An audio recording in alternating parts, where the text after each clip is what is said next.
Christians cannot lose our salvation. The only way you could lose your salvation is if Christ dies again. That's why Hebrews 7:25 says he is able to save completely because he always lives. So because he always lives, you will always keep your salvation. Your salvation is not based on anything that you're doing or not doing. It's based on Jesus staying alive. And when you trusted in him once in your lifetime by grace, you received his life. You also can't forfeit your salvation. The only way you could forfeit your salvation is if you were unborn from God. Just like your earthly parents, you can't be unborn from them. From God, you can't be unborn. That's why Jesus told Nicodemus, "Don't be surprised when I say you must be born again." He's describing the permanency into the family of God with the same example of being born from your earthly parents. You still have free will, but you're born, and you can't forfeit being born. You also can't walk away from your salvation. You have the life of Christ and you've been born again. Where you walk, he walks with you. You are one spirit with the Lord, according to 1 Corinthians 6:17. So we have to deal with some Bible passages if this is the truth. What about Hebrews 10:26?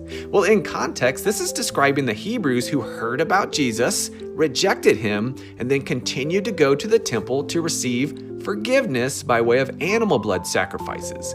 If you read Hebrews 9 and 10 together, the author compares the once-for-all sacrifice of Jesus for the forgiveness of sins to the ongoing sacrifices through the animal blood at the temple. There remains no forgiveness through animal blood. You have to trust in the once-for-all sacrifice of Jesus. Well, that's not you. That's an unbeliever. What about Hebrews 6:4-6? Well, in context, this is describing people who heard about Jesus, they were enlightened to the truth, and they did not believe. They tasted but did not swallow. Many people hear all about Jesus all the time. They taste test but do not swallow.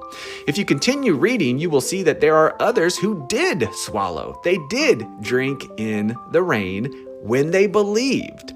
The disobedience of faith is what was being committed by the Jews who refused that. It had nothing to do with disobedient actions, but refusing to trust in what Jesus has done. What about 2 Peter 2:20-22? Well, this is also not a Christian. If you read the whole chapter, you will see this is people who heard about Jesus and then they taught the opposite. False teachers.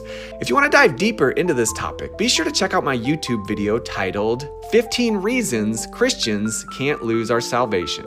It's also on my podcast, Walk Talks with Matt McMillan. It's episode 319.